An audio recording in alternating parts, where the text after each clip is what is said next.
Doug, put him up against my wall here. As you can see, I've pretty much put people here.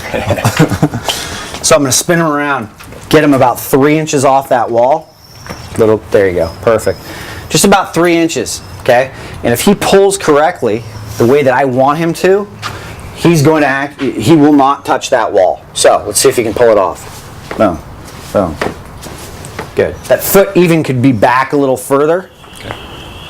So just a tad back. Even further. There you go. Beautiful. Now use the other one. So go about 10, 20 pulls each side just to kind of ingrain that pattern of, hey, what should I be doing here? This is it. Love how Dougie is at 90 degrees with his arms right now. Very serious. He's a serious man. Beautiful, dude. All right, so from here, we're going to spin him around. He's going to be, if he extends his arms out in front of him, pulls his shoulder blades back together, good, nice and tight, hollow position, crank that down, good. Back up, back up. There we go, about a foot away from the wall. Okay, if he stabilizes correctly and falls into the wall, boom! He's like a tree falling in the woods. Nobody was there. Could you hear it? Okay, so watch the overextension. Boom. Beautiful. Feel that? Shoulder blades back, dude. Yeah. Hollow position. Yes. Squeeze your butt. Yeah. All right. Okay, soft knees now. Okay, so that pull position, what he just had, what we were doing on the wall, we now want him to achieve that by running in place against this wall in that leaning position. So I'm going to have him pull 20 times or 10 each side, but he's going to run in place. Go ahead. Both feet, both feet, both feet, same time. Boom, boom, boom. Yeah, and he's pretty good right here. Now, I'll stand here as a coach and say, hey, don't hit my hand. Why would I want to do that? Because that's vertical oscillation and that's going up. That means we got a little bit of bounce or push going off and we're trying to redirect that energy. But we've got the good pull going, so then I tell him, all right, go run it out, dude. Have him go run about 50 meters, 100 meters.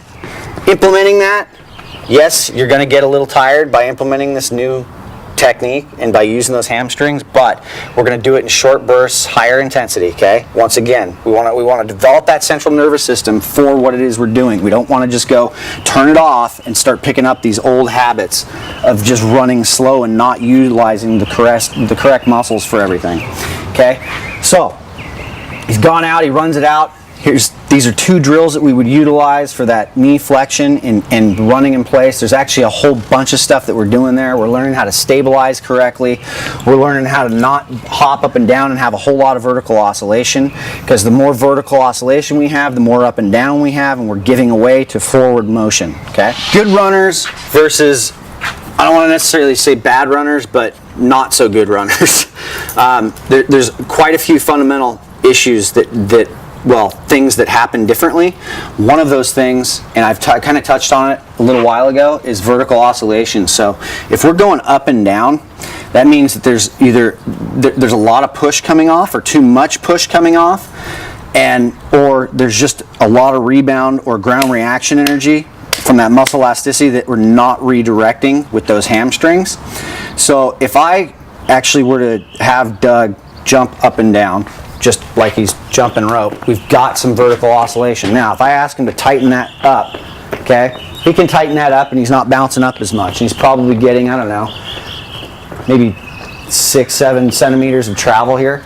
Now, if I have him alternate feet and do the same thing, just keep doing what you did. So just alternate the feet. Boom. You've got a little bit less vertical oscillation. Now what I want him to do is redirect that even tighter and pull up higher. So, pull, pull, pull, pull, pull, pull, pull, pull. And the less energy that I can get where I'm not bouncing up and down, the better. Because let's just say that Doug were traveling 4 inches, right? If he had 4 inches of travel in what he was doing when he was running, that means there's 4 inches up of energy, and then you're going to have to load down with energy, okay? And you can carry somewhere between 2 and 3 times your body weight, depending on the speeds at which you're traveling, of absorbing that. And that's basically what people feel when they land, as opposed to what they're saying is a whole lot of pushing off going on. That's actually you absorbing, your body, your tissue absorbing that and stabilizing correctly. So what we want them to do is stabilize correctly, absorb the muscle elasticity, and return that energy without getting a whole lot of bounce, okay? So here's a key thing you can learn either prior to coming to a seminar that we do with CrossFit Endurance, or in learning this just directly. So I'm gonna show you some things with box jumps. So I'm just gonna have Doug box jump right here on the 12-incher. I know it's big. Back and forth, back and forth, back and forth. Let's go 5 as fast as you can. Back up, back up. There you go. Utilizing muscle elasticity, you'll see his heels kiss the ground. This is no different in what he's doing. So now, what you'll notice is it doesn't require a whole lot of energy for him to get up top there. Are you all right with going on an 18? Sure. Okay, so can you do, when you're ready, let's just go 5 box jumps on the 18 as fast as you can. Faster.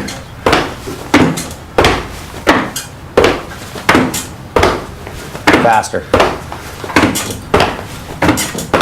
Good. So, there's not a whole lot more that he has to do to get to the 18 versus the 12. Now, what I want him to do with running is redirect what it was he was doing to get up there with his hamstrings, so that he's not going up and down. And because we're pulling with those hamstrings, if I've got one foot in the air and I've just landed, right? So this knee's soft and I've just landed, my objective is to go from here to engaging my glutes and supporting myself and getting over that foot and falling, and then getting my other foot, which if I'm in slow motion here, and I'll just use, why don't I get you over here? So if I were in motion here, and I'm engaged here, what I want to do is get over that foot by engaging my glute, getting my glute tight, extending that hip, okay? And then getting my foot off to fall forward with forward motion, okay? The support is going to occur between here. It's just like a box jump, but it's how you return that energy. Either am I going up, or am I going to use those hamstrings and allow myself to fall forward with it? So what we don't want is that up and down. Okay, so this is one of the things we like to do is to change this over is to have people box jump, get used to it, and then run in place for us with little bounce, no bounce. So we go boom, boom, boom, kill that vertical oscillation. So now with a partner, we'd run out, and I'd just stay here.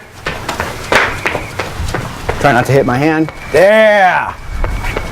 And one of the primary things that's happening right now is that he's stabilizing more. He's actually setting up that posture, setting up that midline more. Did you feel yourself kind of get tighter as you went? Yes. Interesting. Stabilizing the midline, running, as opposed to being sloppy and slow and moving all over the place and just not caring. Okay? It's that slow place, that lazy place that we get to that's just going to actually slow us down, versus the tighter we get, okay, the faster we can actually go. Depending on how fast you want to go, it's probably anywhere from about 20% to 100% of stabilizing that spine correctly and just grabbing onto that midline stabilization. The faster you want to go, the tighter you got to get, okay?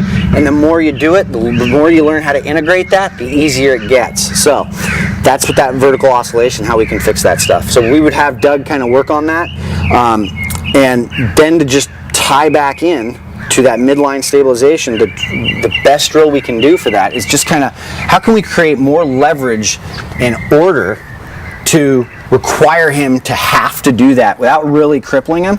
So one of the best things we do is we get those hands out in front, where he's going to lock those hands in place, bring the shoulders back, perfect. He's going to anchor that down correctly, and he's just going to run in place, right? Now, if I have him turn and run it out, I don't want those arms going side to side all over the place. And he's stable as a he's stable as hell right now. So that's a good thing. That means he's doing a lot of work to stabilize that. Versus, watch this. If I have him do it again, and he's not as stable and he's not as integrated, run in place, and I send him off, you'll notice what's happening with those arms. All over the place. He can't stabilize them down. Okay? This is one of the big problems that we see with the design between higher level runners versus lower level runners. Okay? In that the ability to stabilize allows us to go faster. If we just don't stabilize more, we're going to break down, inevitably pick up more asymmetries. We're going to use smaller muscle groups to do what larger ones are supposed to. And it's just about stabilizing that midline, getting over, and getting those hamstrings, man. Nice job. You feel that? Yeah. Right on.